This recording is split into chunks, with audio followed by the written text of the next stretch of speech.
Хэлээр авгалсан алдарт.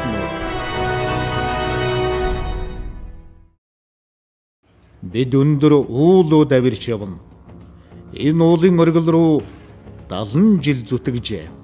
Гэхдээ оргилын цаана оргил байх улам сонирхолтойгоод бүрч алсарсаар бидний угтах. 3 цагийн хэлхээсэнд хүмүүний амьдрал оршдогтой адил бид ч цаг хугацааны үчигээр уран бүтээл угаадлаар хөвөрсөөр ирсэн хөвөрчч яваа. Өдгөөгийн илүүчгээс эргэж харвал Ахмад уран бүтээлчид маань хичнээн Батүчгийг бидэнд атгуулсныг бардамнанхан харлаа. Гэхдээ тэд урамших, баясах, гутрах, доройтох хийгээ заримдаа бүр үгүйсгэлдэж орж байсныг түүх хүүрнэ. Шаргал түүхийн хуудаснаа бүтээл ундруулсан хэлийн зэргийн дөвжгийн чуулга гэхийг хурлаг Монгол улсын хэлийг нар зөв тойрон агшгэлсээр тэр урлаг 70 нас хүрчээ.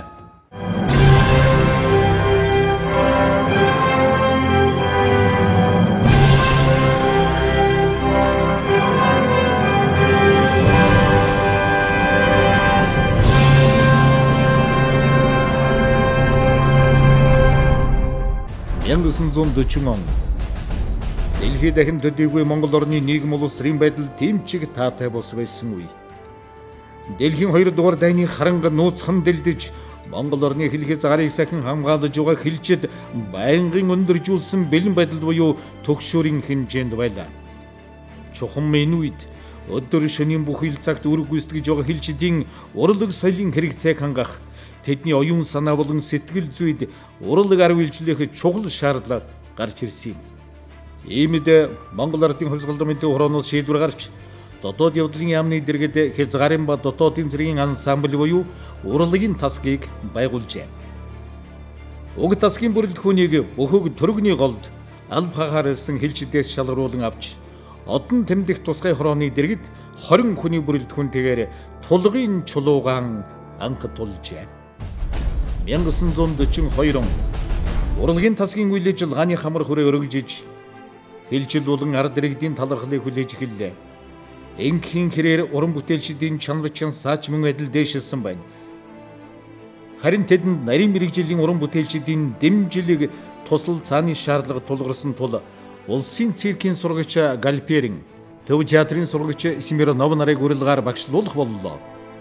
Үүний үр дүнд уран бүтээлчдийн ур чадвар богино хугацаанд дээшилж шинээр найралдуу хөгжим бүжиг ангийг байгуулж уран бүтээлийнхээ анхны тоглолтыг мөн оны 5 дугаар сард Баянбаяраар Гэсэр сүмд буюу тусгай хорооны клубт хийсэн байна. Энэ бол өнөөдрийн хэлийн цэргийн дөвжгийн чуулгын анхны мэрэгжлийн хэмжээнд тоглогдсон уран бүтээлийн тоглолт байлаа. Энэхүү чуулган уран бүтээлчид 40-од оны төгсгөл гэхэд найрал болон гоцолдуу, найрал хөгжлийн бүтээл, олон үндэстэн эсний бүжгүүд зэрэг 700 гаруй уран бүтээлээр урын сангам баяжуулсан. Мөн тэд өөрсдийн орны уран бүтээлээс гадна дэлхийн сонгодгуудыг тоглож эхэллээ. 1942 онд Гоголын Баабга жүжигийг найруулан тоглосон хэлчидэрийн авгалсан энэ чуулга жинхэнэ мэрэгжлийн урлагийн байгууллага болжээ гэдгийг үзэгчид нэгэн дуугаар хүлээн зөвшөөрсөн юм. Хэлчидэн урлагаар үйлчлэх үндсэн чиг үүрэгтэй чуулгын уран бүтээлчдийн хэлээр явах анхны зам харгуй баян цагаан, тамсаг булаг, халахын гол, энгэр шандын ачраадаас эхэлсэн түүхтэй. Уран бүтээлчид төрөвж байгаа уран бүтээлээрэн гүйцэтгэж байгаа ажил хөдөлмөр өөрөө тухайн үеийн ард иргэд болон төр засгийн анхаарлыг ихээхэн татаж байлаа. Түүнчлэн чуулган уран бүтээлчдийн эрүүл мэндэд хэрхэн санаа тавьж тусалж ирснийг нэгэн баримтыг сөхье. Тус чуулган анхны уран бүтээлчдийн нэг дууны группийн дарга бөгөөд улсын 1-р дуучин дэслэгч Довчингийн бүх шүд өвчилж уран бүтээлээ хийх боломжгүй болжээ. Довчин эмчлүүлэхэд 500 шахан төгрөг шаардлагатай болсон бөгөөд энэ асуудал төр засгийн удирдлагад хүрч тухайн үеийн удирдлага юм жагин цэдэн бол энэ тушаасан байна. 1938 дугаар оноос эхлэн тус яамны цэргийн ансамбл тасралтгүй удаан жил сайн ажилласан нөхөр Довчингийн бүх шүдэн өвчилж эмч докторын магадлагаагаар 15 шүд хийлгэх шаардлагатай болсон бөгөөд Түүний улсын өмнө хүлээсэн үргэн гүйцэтгэх явдал туслах үүднээс дуучин довчингээ хязгаарын ангиудаар явж ажиллуулахын өмнө хэрэгцээтэй бүх шүднүүдийн яаралтайгаар хийлгэж гүйцэтгэхийг эмнэлгийн хэлтсийн дарга Ахмад гиндэн даржаад үүрэг болгосгоо. Бизнес уран бүтээлчдэд төр засаг хэрхэн анхаарч байсны нэгэн жишээ эндээс тодорхой харагдаж байна.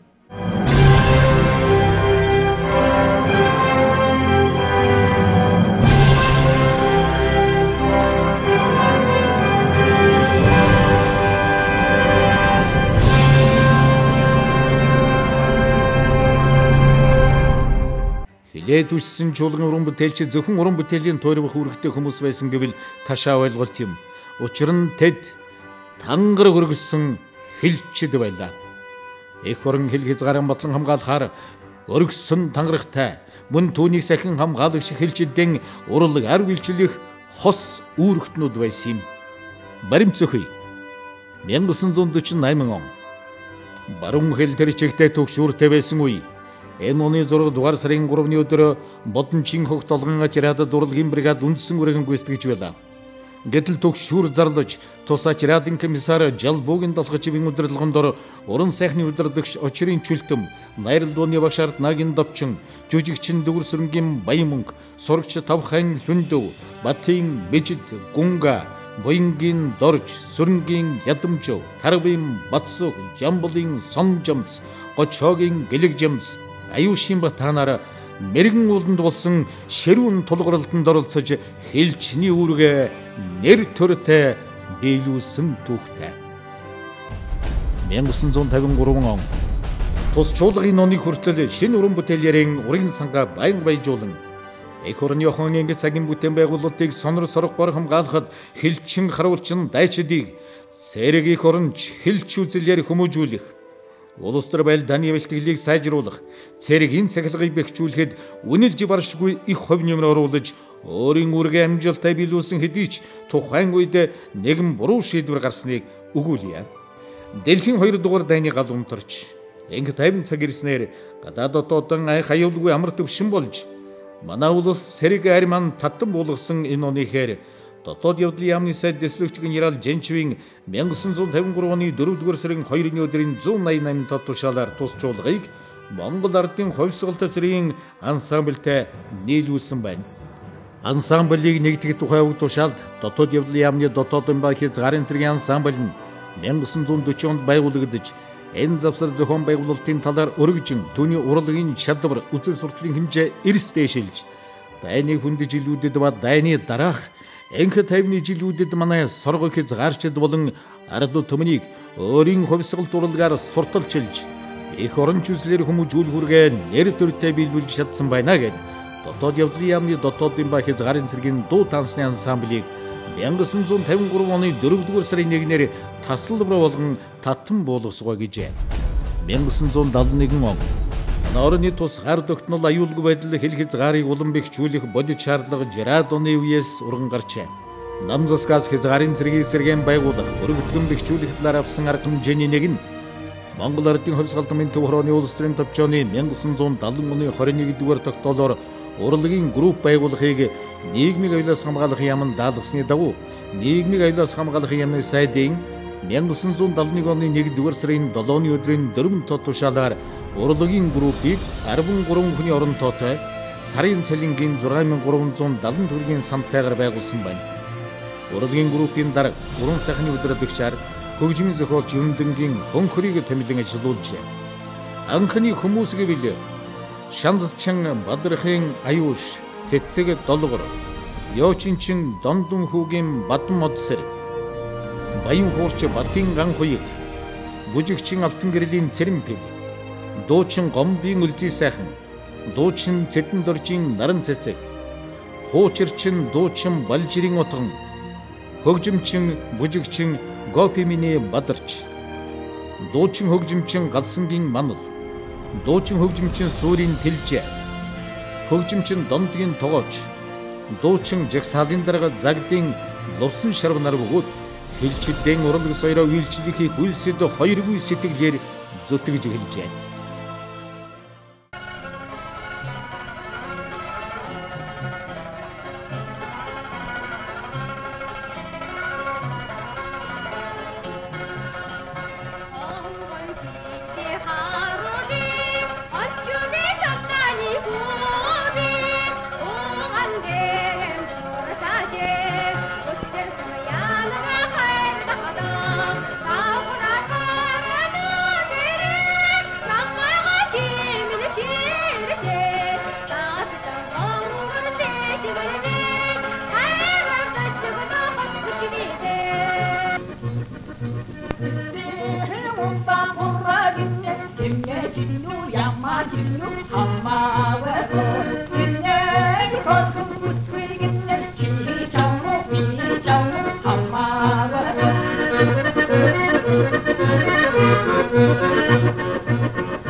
(1979 он нийгмийг аюулаас хамгаалахын яамнаас шийдвэр гарлаа. Тус шийдвэрээр хязгаарын ба дотоодын цэргийн урлагийн группийг хөлийн ба дотоодын цэргийн дүүжгийн чуулга болгон өөрчиллөө. Энэ бол уран бүтээлчдийн төдийгүй хэлчид Монголын ард утманы хүсэн хүлээсэн баярт мөч байсан юм. Удатал хүлээсэн хэлчидэн уран бүтээлийн хүргэхийн тулд чуулгынхан жилийн 60%-аас доошгүй хугацааг хэл хязгаарт ажиллан өнгөрүүлэх боллоо.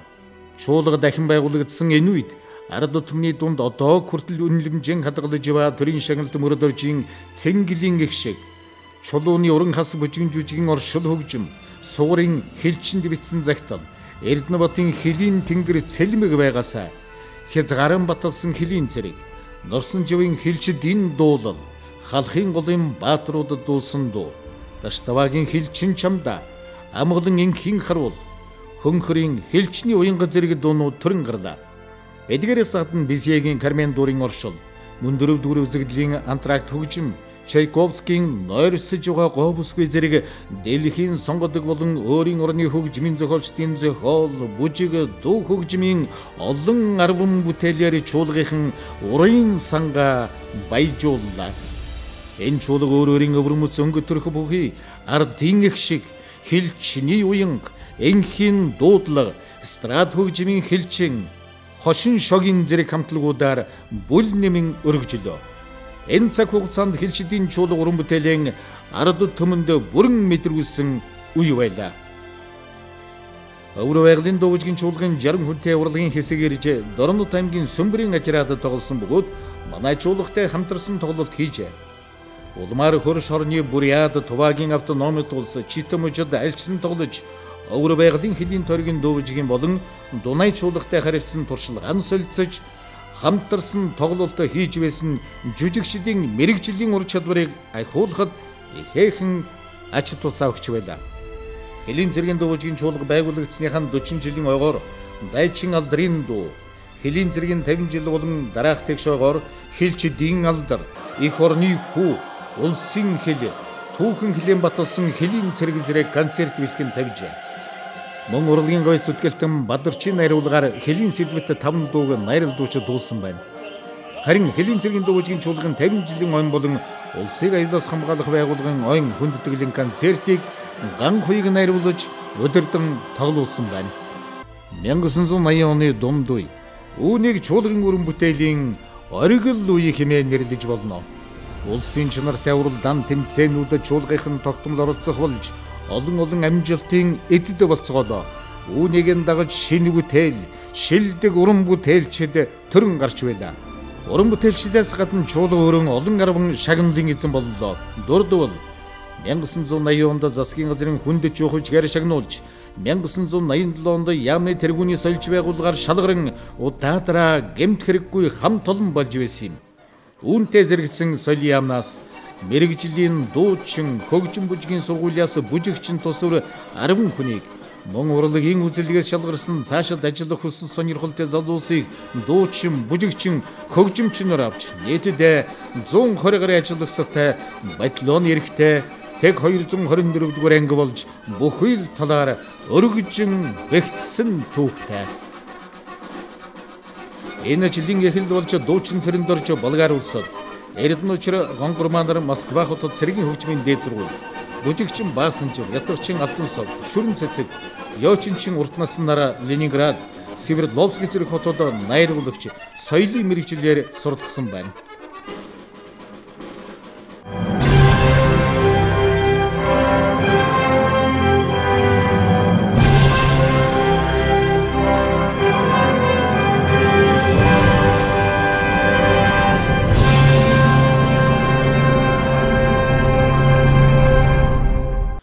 Улс орон захад зээлж шилжсэн ороо бусгал цаг үед хэдийгээр хөрөнгө мөгний гачаалд өртөж Бэрхшээл хүндрэл тулгарч байсан ч хилчидэн урал гар үйлчлэх эрхэм зорилгоосоо огтхон ч ухарч буй цаагүй бөгөөд харин ч хүнд үед ая дугааран хилчидэм баярлуулж алба нэр төртэй хаахад урам зоригийг бадрааж байсан.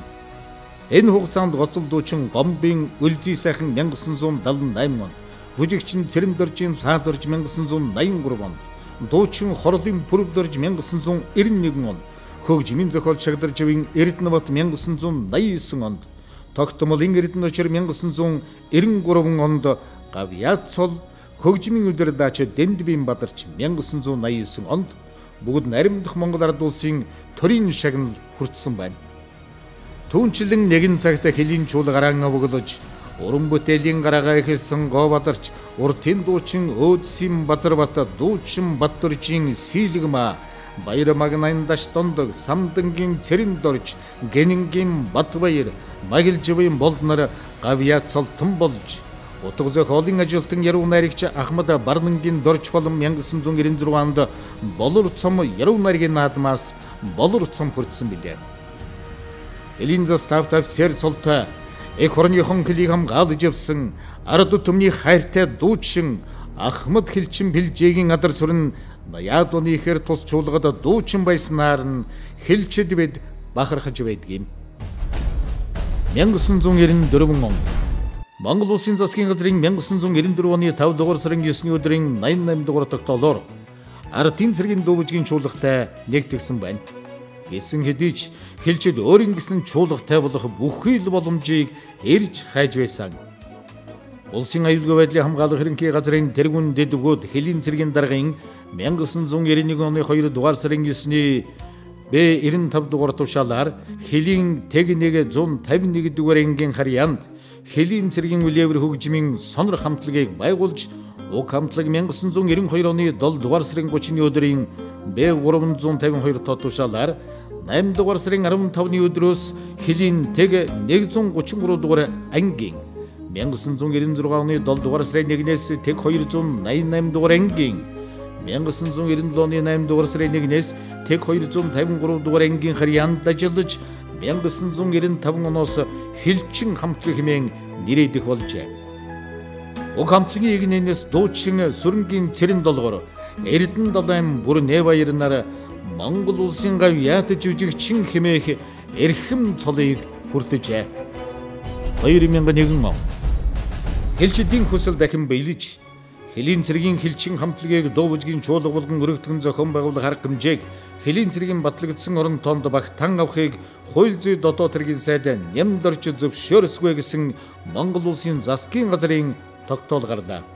Чуулга Шэни мянганы босгон дээр хэлийн цэргийн дууβжгийн чуулгыг дахин байгуулсан засгийн газрын 2001 оны 126 дугаар тогтоолыг Монголын хилчид төдийгүй Монголын ард иргэд гүнээ баярлан хүлээж авлаа. Чуулгын эргэн уран бүтээлийн төрөвж ихэлсэн мэрэгжилтнүүдээс өндөр үнэлэлт авч боловсрол соёл шинжилгээ ухааны яамнаас батламж гардуулжээ. Чуулга үндэсний болон үлээвэр хөгжим найралдуу бүжигэнгэ 70 гаруй хүнтэй ажиллан богино хугацаанд шинэ уран бүтээл бэлтгэж 11-р сард хууль зүйн алба байгуулагдсан 80 жилийн зориулсан хүндэтгэлийн концерт 12 дугаар сарын 22-ны өдөр нээлтийн тоглолтоо хийж шинэ уран бүтээлэн өргөн барьлаа. Нийслэлийн иргэдийн төлөөлөгчдийн хурлын 2001 оны 12 дугаар сарын 7-ны өдрийн тогтоолоор хэлийн цэргийн дууβжгийн чуулгыг төрийн хошоо шагналт ардын жүжигчин зууны манлай хөгжмийн зохиолч Лувсан Жамбын Бүрдоржийн нэрэмжит болгон алдаршууллаа. Өнөөдөр тусгуулийн манай орны урлагийн нийт маршрутын Монгол улсын ардын жүжигчин төрийн хошоо шагналт Бүрдоржийн нэрэмжит болгосон зөвхөн чуулгын уран бүтээлчдийн баяр хөтөлбөрийг хэлийн цэргийн дүүбэл тэмдэглүүлээд болж байна. Уран бүтээлээ хэл буйн дүүбэлгийн чуулгын цаашдын хуудсаа уран сан тогтоомжийн авчиг нээлтийн ажиллагаанд оролцож байгаа хэлийн хорвоодын дарга нарын олимпиадчлаг тусгай хамгаалж байгаа гэдгийг санал ажиллах зүйлээ. Чуулгын хамгаалал уран бүтээлчлэг урлаг соёлын өндөр амжилт гаргаж хүсэж манай яруу амжилтын улсын хэд хамгаалах болсон байна. Хавьяамтай өөрийн байрны өрсөж өрөөж ирсэн. Монгол улсын хурлын гишүүн засгийн газрын гишүүн Хууль дотоод хэргийн сайд Нямдорч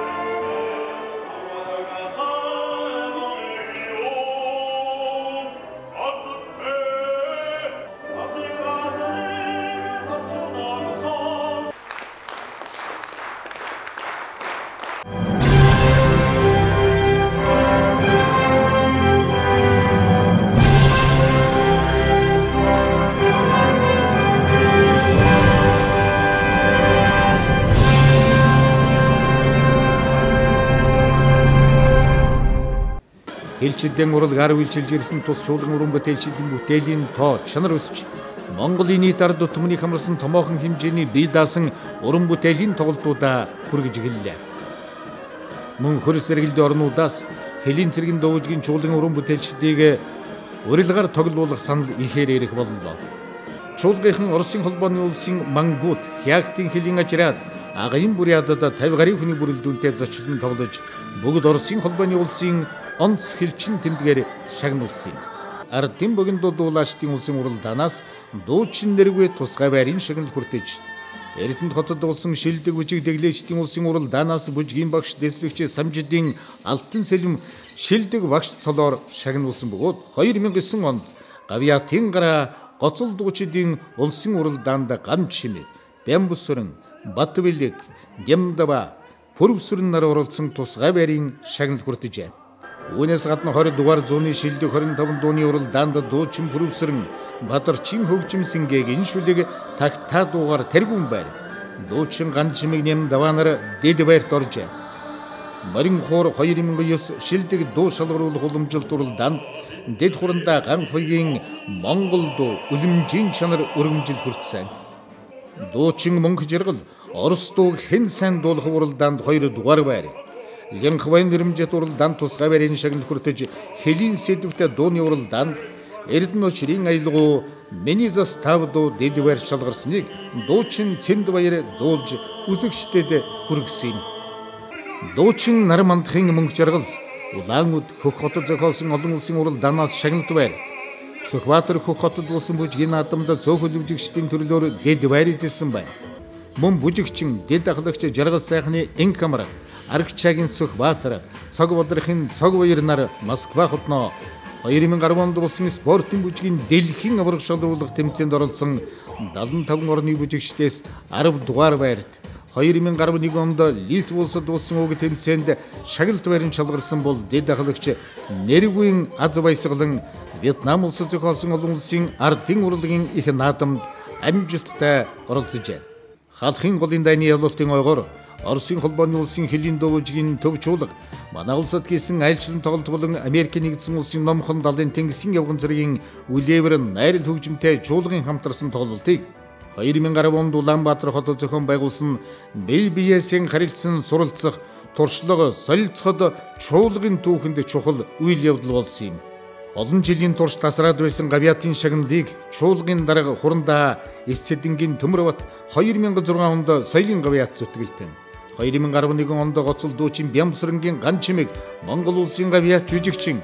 2012 онд хөгжмийн зохиолч Гомсүрэнгийн Инк баяр урлагийн Гавьяат зүтгэлтэн болж тус чуулгын Гавьяатын тоог нэмэгдүүллээ.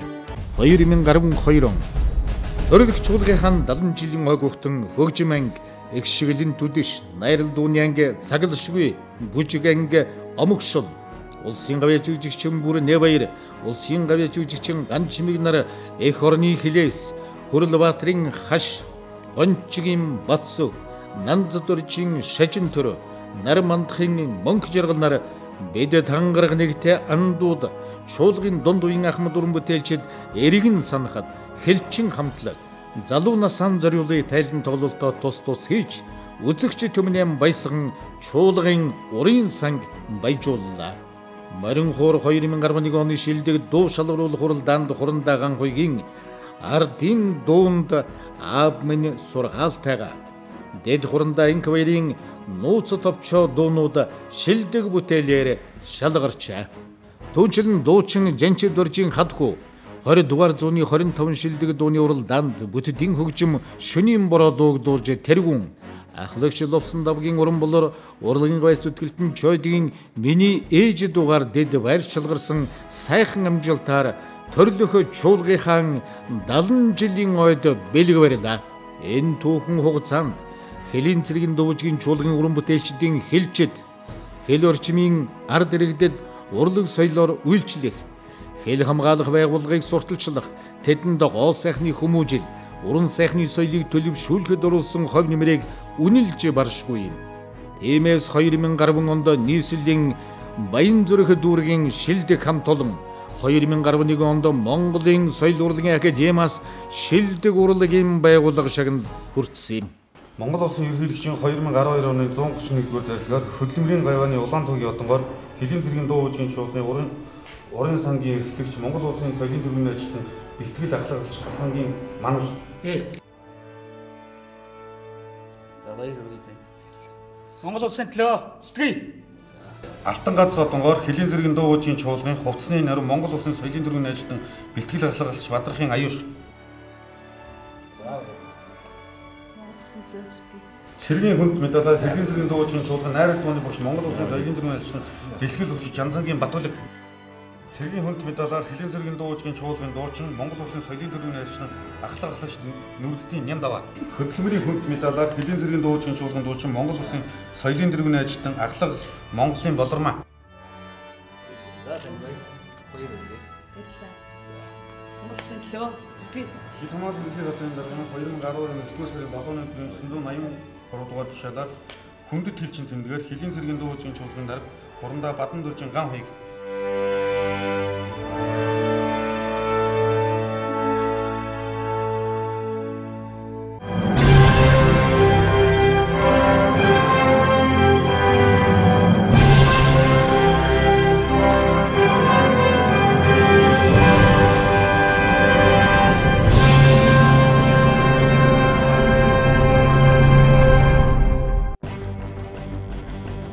Эд өндөр үүлөө давирч явна.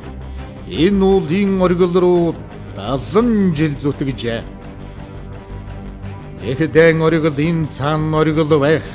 Улам сонирхолтойгаад бүрч алсарсаар биднийг угтах.